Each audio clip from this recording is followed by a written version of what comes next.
Shalom Sobat WB yang dikasihi Tuhan. Renungan Harian Wanita Bijak hari Kamis tanggal 27 Maret 2025 berjudul Perkataan yang Tulus dan Mengubahkan. Firman Tuhan diambil dari kitab 2 Raja-Raja pasal 5 ayat 1 sampai 15. 2 Raja-Raja pasal 5 ayat 1 sampai 15. Mari kita berdoa. Tuhan yang Maha Kasih, terima kasih atas hadirat-Mu dan bukalah hati dan pikiran kami agar kami dapat memahami kehendak-Mu. Hanya di dalam nama Tuhan Yesus Kristus kami berdoa. Amin. Pembacaan kitab 2 Raja-Raja pasal 5 ayat 1 sampai 15. Demikian sabda Tuhan. Naaman disembuhkan. Naaman panglima Raja Aram adalah seorang terpandang di hadapan tuannya dan sangat disayangi. Sebab oleh dia Tuhan telah memberikan kemenangan kepada orang Aram.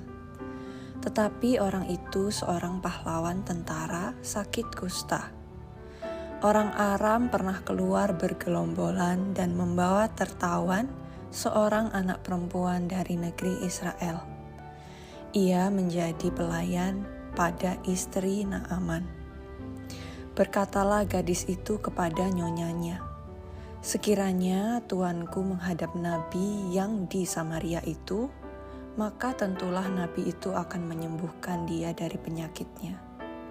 Lalu pergilah Naaman memberitahukan kepada tuannya, katanya, "Beginilah dikatakan oleh gadis yang dari negeri Israel itu."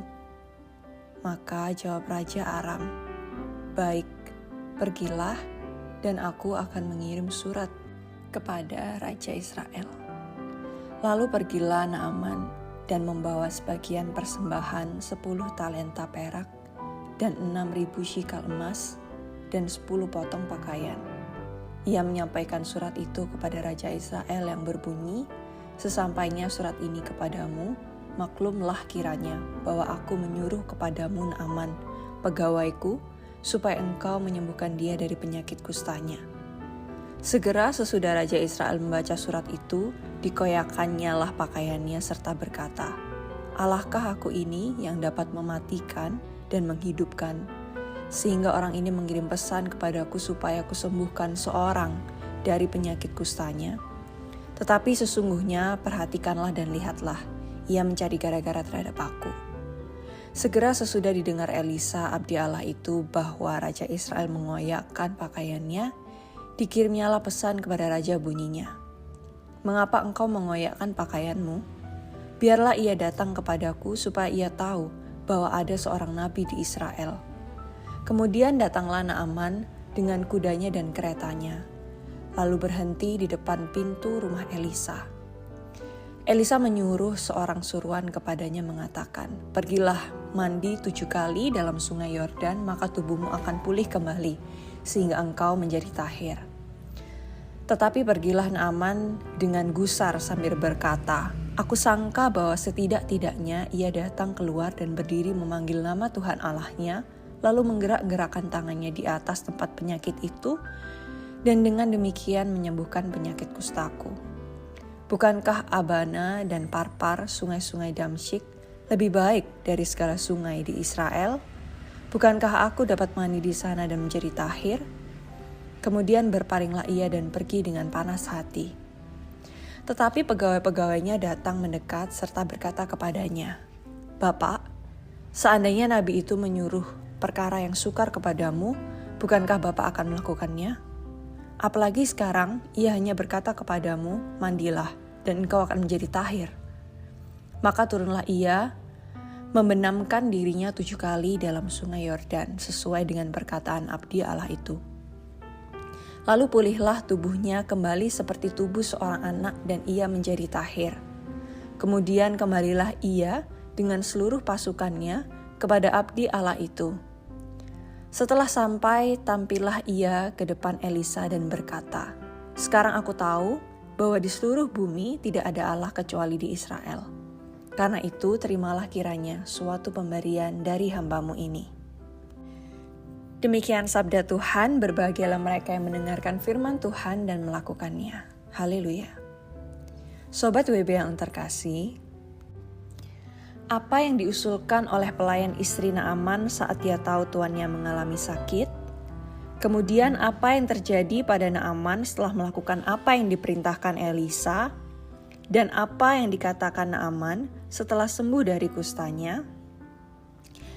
Sobat WB, sekiranya tuanku menghadap nabi yang di Samaria itu, maka tentulah nabi itu akan menyembuhkan dia dari penyakitnya. Ujar pelayan istri Naaman. 2 Raja-Raja pasal 5 ayat 3. Gadis itu tidak pernah disebutkan namanya. Dia disebutkan hanya seorang anak perempuan tawanan dari negeri Israel yang menjadi pelayan istri Naaman, panglima Raja Aram. Tetapi kepedulian dan keberaniannya merupakan hal yang luar biasa. Dan yang lebih luar biasa, Naaman mendengarkan dan mengikuti apa yang disampaikannya. Dari apa yang dilakukan pelayan istri Naaman, kita bisa melihat bahwa dia mengetahui dalam hatinya yang paling dalam bahwa apa yang dia alami adalah atas seizin Tuhan. Dan percaya bahwa Tuhan adalah yang menjadi penolongnya, maka dia berani mengambil resiko jika tuannya tidak benar-benar sembuh. Gadis itu tulus menyampaikan berita baik sekalipun bangsa Aram adalah musuh bangsanya. Akhir kisah ini adalah Naaman, panglima Raja Aram, sembuh dan mengakui bahwa di seluruh bumi tidak ada Allah kecuali di Israel. Naaman bukan hanya mengalami kesembuhan tetapi juga keselamatan jiwanya. Pengenalan yang benar akan Tuhan dan kesadaran bahwa kita memiliki Tuhan sebagai penolong yang berkuasa dan berdaulat penuh akan seluruh bumi, menjadikan kita penolong untuk membawa kabar baik serta kelepasan bagi mereka yang sedang menderita. Kita yang sudah mengecap kebaikan Tuhan, sehingga mereka mengakui bahwa tidak ada Allah kecuali Allah yang kita sembah. Sebelum kita membagikan kepada rekan dalam kelompok pemuritan tentang berkat yang kita terima dan komitmen kita, mari kita berdoa. Ya Tuhan, terima kasih atas teladan iman dan keberanian dari pelayan istri Naaman. Meskipun ia hanyalah seorang hamba, ia berani bersaksi tentang kuasa-Mu. Ajarilah kami untuk memiliki iman yang teguh dan hati yang penuh belas kasih, agar kami juga bisa menjadi berkat untuk orang lain. Dalam nama Tuhan Yesus Kristus kami berdoa. Amin. Pengenalan akan Allah membawa kita bertumbuh menjadi penolong yang berdampak.